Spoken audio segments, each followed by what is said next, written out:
Hey, how you doing? This is John, and welcome to John's Long Box. Today we're looking at Adolescent Radioactive Black Belt Hamsters. This is issue number 1. This is Eclipse Comics. This is by Chin and Parsanovich. Look at that cover. I know they're goofing on the Teenage Mutant Ninja Turtles, but for me, this cover always seemed to remind me of Ronin. I guess it's the color scheme and the dots of the color. For those of you who don't know what I'm talking about, is Frank Miller made like a manga inspired 6-issue miniseries. It was like one of the very first ones. It was a big deal. It was called Ronin. I really enjoyed that. I got to break that out now that I'm talking about it. But anyway, let's get back to this. So first, let's talk about Eclipse Comics. Eclipse Comics, to me, was the first big independent comic book company that I considered myself a fanboy of, meaning I got everything that I could. But also keep in mind, I was in junior high school and high school, so I didn't have my own money that I could go out and buy everything I wanted. So I got whatever I could. This was a comic I got later. Why? Full disclosure, I had Don Chin, the author, on my channel. He was a live interview. It was wonderful. It was one of my better interviews. I said that about everybody though, I guess. But Don Chin is just a gentleman. He's a great guy. He was a lot of fun. But I didn't like the Teenage Mutant Ninja Turtles. I know. I have no Teenage Mutant Ninja Turtle comic books. I never liked them. So I didn't want to get the parody of them. I just wasn't invested in the source material, so I never got this. I got it later on though. So there you go. I don't know what it is, guys, but I remember looking at Teenage Mutant Ninja Turtles #1 on the shelf, and I was just like this, like I was irrationally annoyed by it. Yeah, I just was like, what is this? Like, first off, it was because it was like, what, making fun of the X-Men, and I was like, you don't make fun of the X-Men, how dare you? Who the hell are you? But whatever. So I never got it, and then it, much to my chagrin, everybody seems to love it. I guess I was too old, really. My little brother liked it. But there you go. I'm talking about the Teenage Mutant Ninja Turtles. Well, this is a goof on the Teenage Mutant Ninja Turtles. Don Chin is a humorous writer. He writes a lot of comedy, and he writes a lot of parody. Matter of fact, his own comic book company was called Parody Press. So let's open this up. Parsanovich, I think I heard the unfortunate news that he had just passed away. If anybody in the comments knows more about this, let me know. Like, how old was the guy? Was it an accident? Was it natural causes? I don't know. I hate finding out. I just found out about, Richard Sala dying, even though I didn't know about him. I find out about him. I'm like, I love this. Oh, and then I look him up and he's dead. It was really just sad. So the Adolescent Radioactive Black Belt Hampers. Yeah, let's put a laundry in the hampers. Hamsters by Chin and Parsanovich, distributed by Eclipse. Oh, I didn't finish talking about Eclipse. So like I said, I was a fanboy of Eclipse, meaning I got everything that I possibly could by this company. I thought they were important. They were a company that I thought we all should be buying, for whatever reason. They had some really good stuff like Miracle Man, Nexus. Not now, of course, now that I'm talking about it, I put it on the spot, I can't remember. But I thought they were, to me, they were the first biggest. They were like the third comic book company. There was Marvel, DC, and then Eclipse. And then what happened was they had a flood. Guernsville, I think was the name. And it was like one of those, like Hurricane Sandy in New York. Supposedly there were spots with like 50 feet of water. And all of their stock, all their artwork and everything was just destroyed, and they never recovered. So here we got them. We got Clint, we got Chuck, we got Jackie, we got Bruce. So they're the martial art guys, the action heroes. And we got the creators, Don Chin, artist Parsanovich. So I guess he doesn't have a first name. Editors Don Chin and Kathy Ironwood, and Comic Castle in Eureka, California, distributor Eclipse. Okay, so let's talk a little bit about, I'll close this again, and I'll talk a little bit about Kathy Ironwood. I talked about her once before in another Eclipse Comics. She was an important person. Kind of fascinated by her. I never met her. I would like to meet her, why not? She seems nice, but she was a comic book fan, a hardcore comic book fan. How do I know that? Because before she even broke into the comic book industry, she was a Doctor Strange fan. She was like a Doctor Strange super fan, and she wrote to Marvel Comics, and wrote. Well, actually, she just wrote it on her own. She wrote the Book of the Vishanti, and she like codified all of the silly names and nonsense words that Doctor Strange uttered and used and mentioned it throughout the comics. And she called it the Book of the Vishanti, and like it made the rounds. This is before the internet. I think this was like the early 70s, maybe late 60s. I don't know the exact dates, but it made the rounds, and it made it to DC. Made it to DC. Made it to Marvel, and Marvel like incorporated it into their comics. It became like canon for Doctor Strange. How cool is that? She was just a super fan that did this nonsense, and now she's part of the comic book. She likes history. When Doctor Strange got canceled, she supposedly got so irate that she quit comic books. She was a super fan of Doctor Strange, and then when Doctor Strange came back, she got back into comic books. What did she did? I forget. Dean Mulaney, is that his name? Yeah, I think that's his name. They were, I think they were married, and then they formed Eclipse Comics. Gee, that's difficult for me to say. And that's pretty much the story of Eclipse Comics. Chuck Dixon says that they made the most fair work for hire agreement that became the standard for comics going forward. So there you go. That's the comic companies no more, but that's their legacy. So let's open it up. And again, I keep saying that I thought they were an important company. The Adolescent Radioactive Black Belt Hamsters. I really do like this artwork. Not a splash page. And what do they have here? NASA, meet the astronauts of April experimental rock. So they're sending up freaky looking hamsters. If those are hamsters, oh my God, keep them away from me. Hamsters are cute little fuzzy things, but these are horrible little monsters. And what do they have? They're finding out that like a big a bouncing away. It is denounced a dark red color. Professor, you can't mean radioactive cosmic jello. Look at that face. I really do like this artwork. Very scratchy, very independent. It's everything Marvel and DC aren't, which is perfect for this type of comic. So there's radioactive cosmic jello coming towards the Earth. They sent probes out to investigate it, but the probes just bounced away. And I do like this. You know what this art reminds me of? In a weird way, reminds me of Mobius. And that's a creator that I don't think I showcased anything by Mobius. I got a lot of his comics. So they're looking for solutions. And like I said, Don Chin is humorous. So it's so the chances of survival on this are 5,000 to 1. Any volunteers? America offers Billy Carter. That was like Billy Carter was Jimmy Carter's embarrassing drunk brother. He was a national character when Jimmy President was Carter. When Jimmy Carter was president. In Canada, Bob and Doug McKenzie. Britain offers the Sex Pistols. Everybody's getting rid of their embarrassment. Poland offers 4 hamsters. So they're like, okay, we'll take the 4 hamsters. That's the most serious. This is SCTV reference. I love the Sex Pistols. Don Chen, we got to talk. You don't kill off the Sex Pistols. Never mind the box. It's one of the best albums of all time. So hamsters. I really do. I could sit here and go, I love the art, but I do. Look at that panel. I'm just trying to square off that panel, and I love how the rocket overlapping the gutter gives a sense of ascension. I don't even really know what's going on over here, but I like. Oh, I see it. It's being released in the smoke in this capsule, and these freaky deaky hamsters. You know what? I agree with Poland. If that's what hamsters look like in this world, get them off the planet. Get them off the planet. So here they go. Look at this. I really, really dig this. This is such trippy dippy sequence. There's no words. Don Chin is a humorous writer. He also wrote Enchanter, which, isn't funny. It's not supposed to be funny. It's supposed to be dramatic. So he can write drama. And as much as this is a goofy, silly spoof parody of a comic, this page is just masterful. Really is. He could have, this page too, but this page has words and everything. But I'm just saying, like, look at like the eeriness, the dread, the alienness of everything. He could have just been like, look at that, it's goopy and blah, what's good. He could have went for some cheap laughs. And I don't think I'll be insulting Don when I say he's not above throwing in a cheap laugh once in a while. But I just really do dig this page. I think this is my favorite page in the whole series.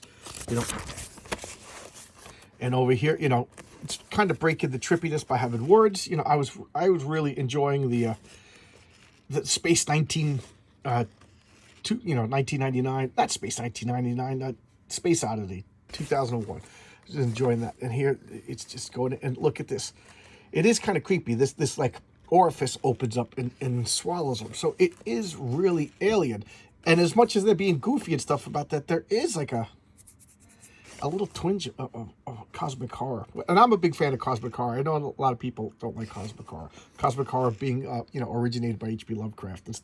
Instead of like gothic horror, he invented cosmic horror, that it was like beings beyond space and time that we couldn't even understand. I am a fan of that nonsense.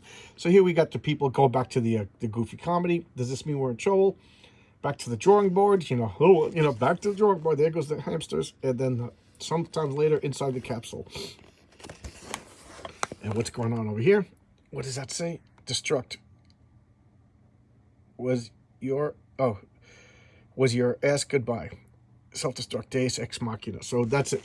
So the rocket went into this cosmic jello, and it was a bomb, and it blew up. Why did it take the hamster so long to push the self-destruct button? As an expert theorist on the hamster decision-making process, it is my opinion that the hamsters at best are indecisive, putting off important decisions to the last moment. So that's what I mean. He could have inserted goofy little comments over there, but, Don let the story, he let the artwork set it up, If there's no stakes, there's no comedy, and comedy's all about timing. It's about highs and lows, and I'm not talented enough to write comedy. There's, I tried it. There's nothing worse than writing comedy that's not funny, So look at the bizarreness over here. Look at the skeletons being spit out, The landing. Meanwhile, in Tibet, the animals, Don, the animals in your world are horrifying. Put them all on a rocket and send them away, and they just look at. I get sit there going, look at this. That's like my biggest weakness. I got to stop doing that. Little crater over here, and I do like the way he draws the humans, the dots. We lost a talent. I have to say, and again, there's no jokes on this page. There's no. Well, there is a joke. This over here. The four who fall from the sky have fulfilled. The prophecy has been fulfilled. What prophecy? It's kind of like a little snarky comment. But you know what? I think even Dan knew, Don, excuse me, let this, to me, this is this, my father always used to say, this is the sauce and the hidden gem, like when you have the spaghetti, you put the sauce on it. I'm always talking about sauce. I guess I am a Goomba Italian, but he's like, oh, this is the sauce. To me, this is the sauce. I love like when Don just lets the story develop, lets a little bit of character happen. So now they're growing up. So we got Jackie. He's supposed to be, goofing on Jackie Chan. The Teenage Mutant Ninja Turtles are the master artists. These are the four big action heroes at the time. And, Never Call Me Shorty, so that's Bruce Lee. Chuck Norris, he's just in this room. And look at the patterns, this was a goofy little parody comic. He could have just made it, but he did all this little etching. I really do enjoy it. And that's Clint. Of course, Clint's got the gun, and he's shooting. I'm surprised there's no Charles Bronson. I guess Charles Bronson was fake, but Bruce Lee was already dead for 20 years when this came out. So there they go. There they are, the freaky deeks. The adolescent radioactive black belt hamsters. And from here on in, it's kind of like Joker Minute. I think the premise, the origin is done with. Now we could go into all of these little, goofy jokes.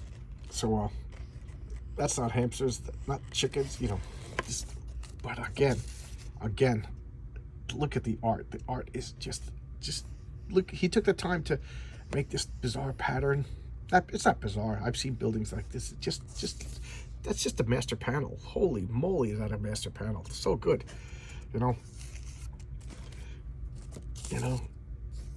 I just jumped. I kind of just stopped and started enjoying the art. Forgive me, everybody. I just kind of like got not that carried away. That's the wrong word. What's absorbed? I guess just absorbing that.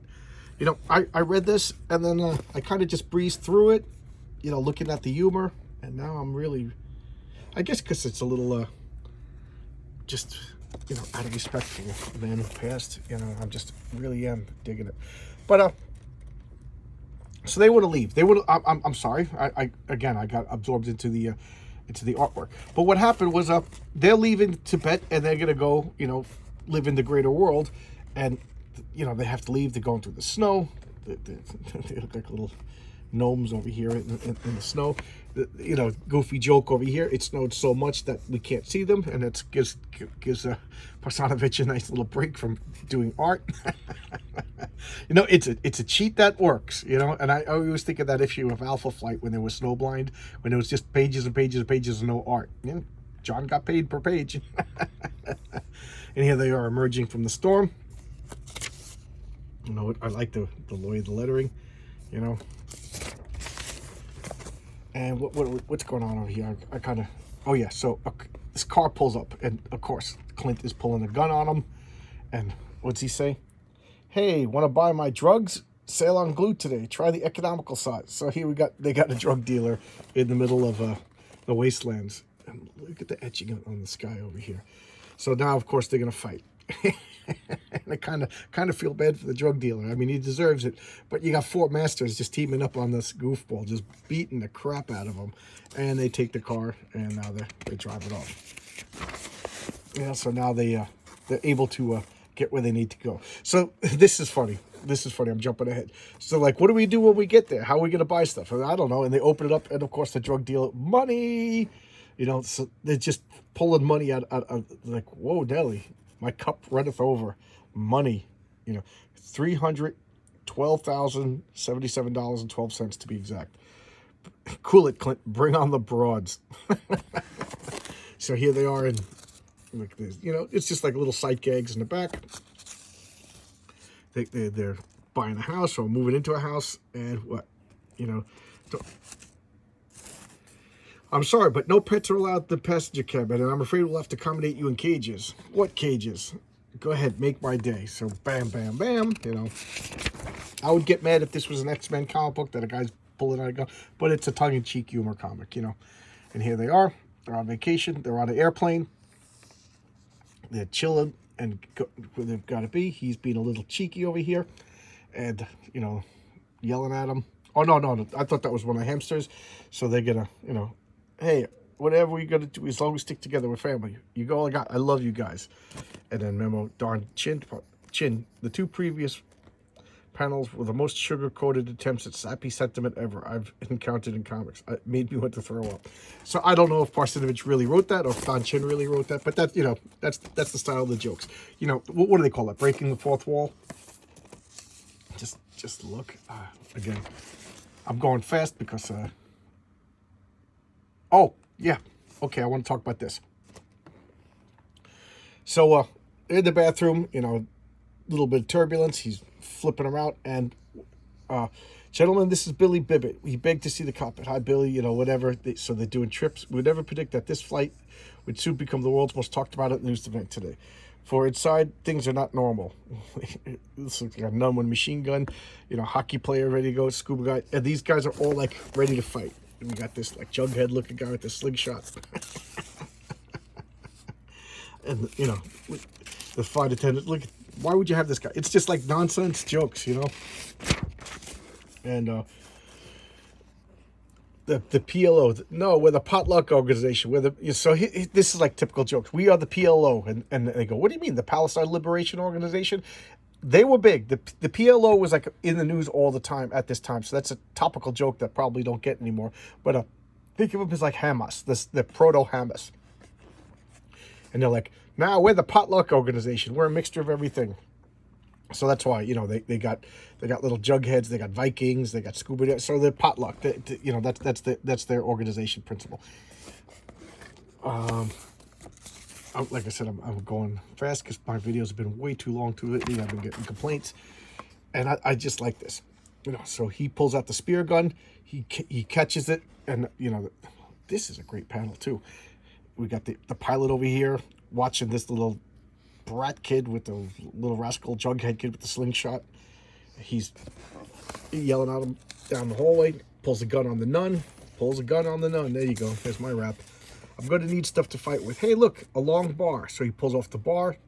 He steps on the guy in the nads, pulls the bar off, and now he's doing, what do they call that? A bow stick? Of course, all the luggage is falling on people.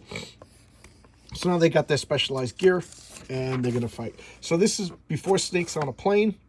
They're fighting, and look at this guy towered over. This looks like a D&D goblin, you know. And what does he do? He just smashes him over the head, and just like a cartoon, it bends, conforms to the shape. And he's just kicking him in the face. Little Three Stooges action. You know, action. Beats up the scuba guy. We got the hockey player over here. Or, you know, he reminds me of like Jason from Friday the 13th.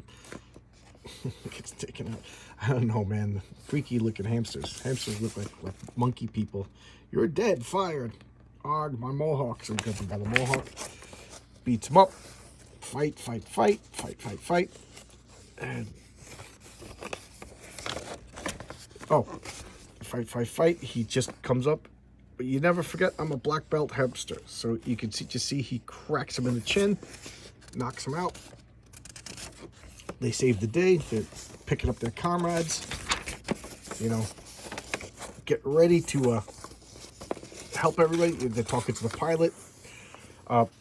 Meanwhile, the executive lounge. Sir, your martinis. Is there anything else I could do for you? It would really be my pleasure. You know, this guy. The joke that wouldn't go over too well today. They're flying in an airplane, and that's it. And then there was short. I guess this is the way the paper printing went. They had this one extra page. So literally the joke is we don't know what to do with this page, so we're going to just write up on this page, and we got a sketch with Wolverine. You got to have Wolverine. And I really do think that this cover is reminiscent of Ron, and I really do like it. So Swill Eisner, Swilt Smiminson, Santa Claus Johnson, Beastman and Lard, and the publisher. So what are the joke reviews? The joke reviews talking, raving about the comic. So there you go. Don Chin, at this point, I think he was like a early 20s, working in his own comic book store. Got this comic published, and it sold like, I think he said like 55,000 copies first issue, which is a pretty respectable sum for an untried first issue independent, parody comic. And he said he made a lot of money. He left his comic book store, started up his own company, and there you go. The rest is history. Good for him.